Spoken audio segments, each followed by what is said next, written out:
Welcome back ناظرین. ہم بات کر رہے ہیں پی آئی اے کے معاملات پہ اور خاص طور پہ فوکس ہے ٹرکش ایئر لائن کے ساتھ ایگریمنٹ کوڈ شیئرنگ کا. عابد سلیم صاحب، آپ نے شاہد خاقان عباسی صاحب کی بھی انپٹ سنی، پی ایم ایل این کی بھی وہ یہی انپٹ دیں گے، فیصل رضا عابدی صاحب پیپلز پارٹی کی بھی جو پارلیمنٹ میں نمائندگی ہوگی اس ایشو پہ وہ بھی آپ نے سن لی، اور سینیٹر مشہدی صاحب کی بھی. اب آپ کی یونینز کو یہ بات سمجھ آئی ہے، کیونکہ سب کا ایکسیپٹ مشہدی صاحب کی تھوڑی بہت ریزرویشن ہے کہ اس کو ڈیٹیل سے اسٹڈی کرنا ہے کہ یہ پی آئی اے کے فائدے میں ہے. اب اس پہ یونینز کا کیا موقف ہوگا؟ یونینز کو یہ بات سمجھ آئے گی؟ میں سمجھتا ہوں جی کہ پہلے میں خاقان عباسی صاحب کو ایک عرض کر دوں کہ ہم نمازیں بخشانے آئے تھے، روزے ساتھ لے کے جا رہے ہیں. انہوں نے پرائیویٹ ہونے کی بات کی ہے. پلیز مجھے 2 منٹ دیجئے.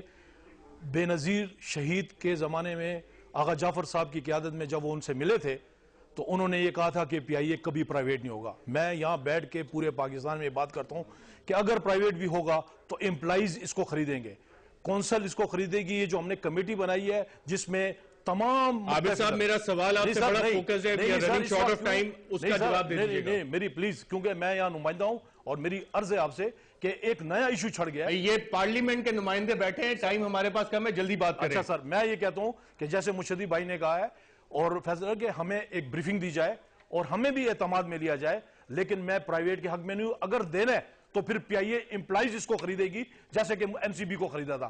یہ میں آپ کو یہاں باور کرا کے جا رہا ہوں کہ خریدیں گے تو پی آئی اے کے امپلائیز خریدیں گے. سب سے زیادہ حق ہمارا ہے، کسی اور کا نہیں. وہ ایشو تو ایک ڈیفرنٹ ایشو ہے. پہلے تو میں آپ کو یہ بتاؤں کہ پی آئی اے کی یہ بریفنگ دی تھی تمام لوگوں کو بلا کے، اور اگلے دن سے انہوں نے مظاہرے شروع کر دیے. آپ ہمیشہ بینیفیشری تلاش کرتے ہو. میں آپ سے کہہ رہا ہوں کہ جب اس نے کہا تھا کہ نیکسٹ ویک پھر بریفنگ دیں گے، اس وقت تک آپ لوگ نے سننا ہے، آپ کو سمجھ میں آئے تو پھر بات کیجیے گا.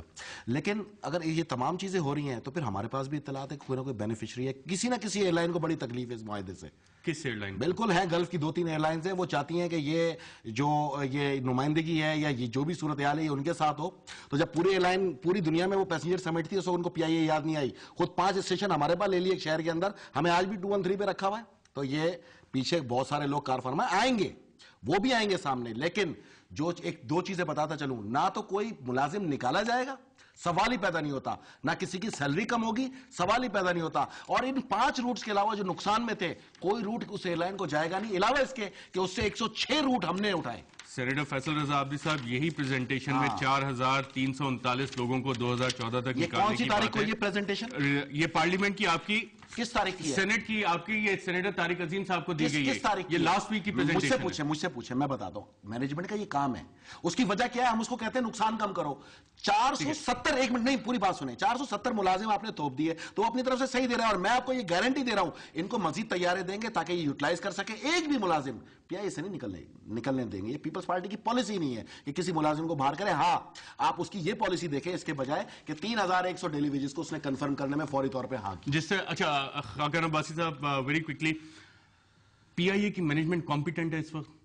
اس میں چینجز کی ضرورت ہے کہ نہیں؟ دیکھیں، جو ادارہ لوز کر رہا ہو ڈیفینیٹلی رسپانسبلٹی مینجمنٹ کی ہوتی ہے. اب ایک مینجمنٹ نے اگر سٹیپ اٹھایا ہے ان لاسز کو کم کرنے کے لیے، تو میں سے بتاؤں اس پر ایک آبجیکٹو ڈسکشن ہونا ضروری ہے. اگر ساری یونینز بھی کھڑی ہو جائیں، سارے اپوزیشن کے لوگ بھی کھڑے ہو جائیں، تو پھر ایک قومی ادارہ تو ختم ہو جائے گا نا. اس لیے ضرورت اس بات کی ہے کہ جو بھی وہ کر رہے ہیں وہ ایکسپلین کریں پبلک فورمز پر، پارلیمنٹ کے سامنے امپلائیز کو کہ ہم کیا کرنا چاہتے ہیں، کس طرح کریں گے، اس کا امپلائیز پر کیا ایفیکٹ پڑے گا، اس کے ادارے پر کیا ایفیکٹ پڑے گا، اور ہمارے لاسز کیا کم ہوں گے.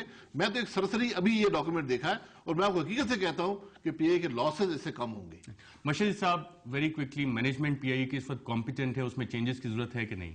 دیکھیے، چینجز مینجمنٹ 1000 دفعہ آپ چینج کر دیں، جب تک آپ اس کے جو ریزنز فار لاسز ہیں اس کے اوپر نہیں جائیں گے کچھ نہیں ہوگا. یہ ایک اٹیمپٹ ہے. جو دوسری بات آپ نے دکھائی ہے، یہ جو میں بھی اس کمیٹی میں تھا اور ہم نے سخت اپوز کیا تھا، متحدہ قومی موومنٹ نے، میں نے اپوز کیا تھا کہ کسی کو ریٹرنچ نہ کیا جائے پی آئی اے میں، کیونکہ ابھی ان کی پلین ٹو مین ریشیو بہت زیادہ ہے.